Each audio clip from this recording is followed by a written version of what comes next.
This is Sheriff Reed of the Kingdom Warrior Academy of Martial Arts, here to do a quick reference video for students for the chin knot groupings. Today we're going to do the chin knot groupings that we call the finger group. Okay, obviously it's attacking the finger joints. Okay, all of these principles can be applied to any finger on the hand, not just to the fingers that we demonstrate them on today, and also for the toes. So if you ever found yourself in those circumstances where you could attack the toes, these are some ways and some principles that you can do that in. Okay?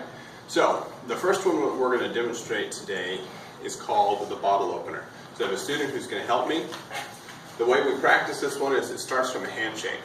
Okay? So anytime somebody's doing a handshake, we always want to make sure that our finger, our index finger, is on their forearm, kind of like he's demonstrating right here. Okay? Almost like you're trying to feel for a radial pulse. And the reason is because it changes the position of your hand bones. It makes it very, very difficult for somebody to inflict a lot of damage and gain control of your hand through a strong, strong grip. Okay? He could grip as hard as he wants, and no matter how hard he grips, he doesn't create any kind of pain for me because I've got a good strong structure here. It just has to do with the way the bones and the ligaments and everything line up when you change that hand position, and the musculature creates a nice, good, strong structure that can withstand the force of the grip. Okay, so that's how we want to start off anytime we're shaking somebody's hand, because it just puts us in a good, strong position. So he tries to do something then that either illustrates to me that he intends to do me harm or whatever. Either he tries to grip my hand really, really strong to control me, or he, attempts to do something with his other hand. So he's going to do that. I'm going to have you step back just a little bit so I've got a little bit of room here. Okay, good. So we're going to say he's going to attempt to punch me. When he attempts to punch me, start over from the beginning, what I want to do, we're going to go through this slowly so you can see, is I'm going to loop my index finger over the base of his thumb. I want to actually loop it over this section of the thumb, so not the big knuckle where the metacarpal joins the phalanges of the hand, but actually the metacarpal bone itself. Okay? Then I'm going to lock my thumb over my index finger's fingernail. That gives me a good strong grip here. Now what I'm going to do is I'm going to do this motion here. This is called ulnar deviation. Okay? Right? So I'm going to take my hand, and it's just going to be a straight wrist, and I'm going to take it this way. Okay? As I do that, my other hand's going to come over top, and it's not going to stop in the joint of the wrist itself where the carpal bones meet the radial and ulnar bone, but it's going to instead come over top of my finger at the metacarpal bone and the MCP joint itself. I'm going to do a two-step draw back and bow. Okay? What I mean by that is my lead foot is going to sweep back. As I do that, I'm going to start pulling down here. I'm going to start that ulnar deviation motion with my hand. I'm going to start dropping, pushing down here. Okay? That gets a response, but the real thrust of the response from his body perspective is going to happen when I sweep my second step. So I started here. Okay, I'm going to finish here. Okay, and now I can pin him using his finger. Okay, or I can break his finger joint depending on how much force and how quickly I apply that. Okay, so up close, you can see some finger around the thumb, locks in here, hand goes there, and then I'm going to do ulnar deviation. Boom. See, I'm not doing this to get him. I'm doing this.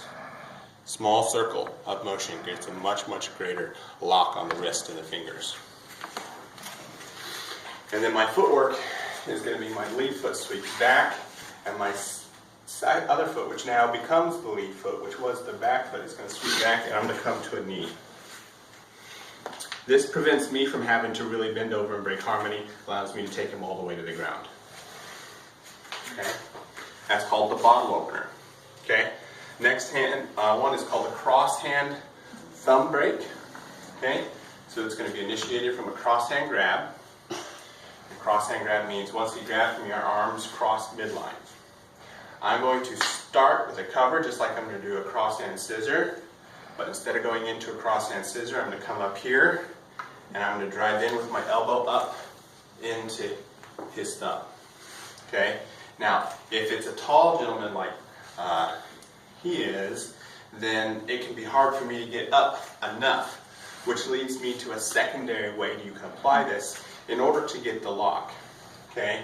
So if I can't get from here, or I don't feel like I can get high enough to get enough leverage on that thumb that way, what I can do is I can come over. So now I've stepped to the outside. Okay? So as I'm coming here, I'm going to sweep around to the outside and then sweep around back. See both of those steps in there. His elbow's going to be in my armpit. I'm going to roll his fingers so that they're pointing up. I'm going to leave my forearm in his grip, and then I'm just going to roll my forearm towards my body. And that's an alternate way to do this same chin na. The first one just comes to here, and if that doesn't work because of a height difference or whatever, or you feel like you can't do it, you kind of have to almost guess when you go for it which one's going to work for you. The first variation works really well if you're the tall person and the person you're applying it to is the short person. If you're of equal height or relatively similar height, or the person is taller than you, it might work better to go in a round version where you're rolling your forearm towards you and you're on the outside of their body. Okay? The next technique is called the thumb L break. Okay? This one also starts from a handshake. So it's an infamous, hey, let's be friends, double cross technique. Okay, so once again, always you're feeling for the radial pulse with your index finger, not literally, although you could. Do I trust them? Okay, it's pretty slow, maybe. maybe you can turn it into a lie detector test. But again, he's going to try to punch me with that hand. And I'm going to do that same footwork pattern that I just did, only instead of rolling his grip from here and rolling him up here to do the L break or the thumb break that I just did before, I'm going to leave my hand in his hand like I'm still shaking his hand. Okay? Once I step around here and I kind of use my body up against his elbow to kind of break his structure a little bit so it gives me a little bit more control and more time, then I'm going to get a hold of his thumb. There's a bunch of different ways that you can grab the thumb. Which way you grab it is less important than your ability to effectively do what you need to do with it. So you have the metacarpal bone here, then you have the proximal phalange, and the distal phalange. Okay? I'm going to bend the distal phalange at the joint between the proximal and distal phalange so that it forms an L, kind of like an upside down L like that. Okay? Then I'm going to take that, so I'm still holding his hand, so I'm going to bend it, and then I'm going to rotate it, creating a rotational moment, which is something the finger's not supposed to do in the joint. And I'm going to use that to get him to cooperate. Or I'm just going to break it so that he can't use that hand as effectively. And I can go either direction. It just depends on how I grab it and which way it works. So you have to practice it a bunch of times to figure out which way is the easiest way for you to grab it and which direction is the easiest way for you to rotate it. Okay? The next one is the fingers in the face. Okay? So the idea is the person's got his finger right here. He's giving you his finger by putting it out here in your face. Okay, now you have to think about the context of this. And I tell my students, like in class when we work on this, if it's your boss and he's berating you, you're not justified in taking his finger and applying a joint lock on him. Okay? You may want to, and he may deserve it, but you're not justified in doing so. But if it's some guy and he's putting his finger up here and he's telling you all the evil and vicious things he's about to do to you and your family, and you believe it's a legitimate threat, then absolutely you can take that finger and you can apply a lock to it. Okay?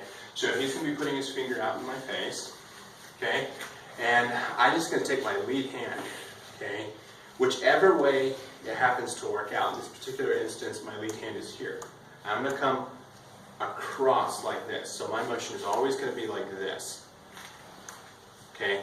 if my lead hand lines up with it being the same at a cross hand scenario, and he's shaking his finger at my face, I'm going to come up here, grab that finger, turn it under, cover the elbow so he can't bend up with it, and then I'm going to take his finger and I'm going to attempt to touch the joint of his wrist with it. Okay, and see how quickly his elbow drove up? That's why you want to cover the elbow if you can, because you're going to get a better result, because he's not going to be able to do a compensatory action. Right, see? So I'm able to keep him still and he's not jumping all over the place. The more movement he gets, the more likely you are to lose control of the joint lock. Okay? So if my hand happened to be this way, and it was the same thing, I'm just going to do the same thing. I'm going to come up and cross, grab the finger, come under, block his elbow here, and come up. And again, it's a small motion. Okay? I'm not going to try to take his finger and make it touch the middle of his forearm or his elbow or his shoulder. Okay? That's effective, but not nearly as effective as trying to take his finger and touch his own wrist with it. Yeah. And that's another reason why you want to cover the elbow. Because if you're here and you do this, you drive the elbow up, he can pirouette underneath and try to get out. But if you come up, pull him out, you can't. And you've got control of him. And a good chin na locks the person all the way down to their waist. Okay? Not just their fingers. So you're going to take it to the point where you're seeing a response in his body all the way down to his waist. Okay? The next technique is called the wishbone. Okay? And the wishbone, again, starting from, starting from the same side grab. So he's grabbing the side of your wrist on the same side grab. So that means that the arms, when they cross, do not cross the center line. What I'm going to do is it's going to be like I'm going to chop my chest. And then there's a different technique in the twisted folds called chop to chest, where you come up here, roll out, and do that. We're not going to do that this time. So what we're going to do is we're going to do the chop to chest, but instead of coming up and grabbing the thumb, I'm going to grab the pinky. And in order to make that pinky exposed and available and easily to get so it's not awkward, I'm going to, as I chop to my chest, I'm going to make my chest disappear. Like that. So I'm just going to pivot on my outside foot. So if he's grabbing my left hand with his right hand, I'm going to pivot on my left hand, swing my right foot around. So as I chop to chest, I'm going to do this. This is already weakening his grip, and it puts me in a safe position in relation to his body. Now his pinky is already exposed and it's kind of floating there. I'm just going to grab it. Then I'm going to rotate my hand and slide down and grab the rest of his fingers. And then, just like the wishbone, I'm going to pull it apart. So I'm going to take this pinky and I'm going to abduct it past its natural range of motion. If I want to destroy it, I do it quickly. If I want to get control, I do it slowly until he's willing to comply. Okay? So again, just like that. All right, that is the finger chin nas, and thank you very much.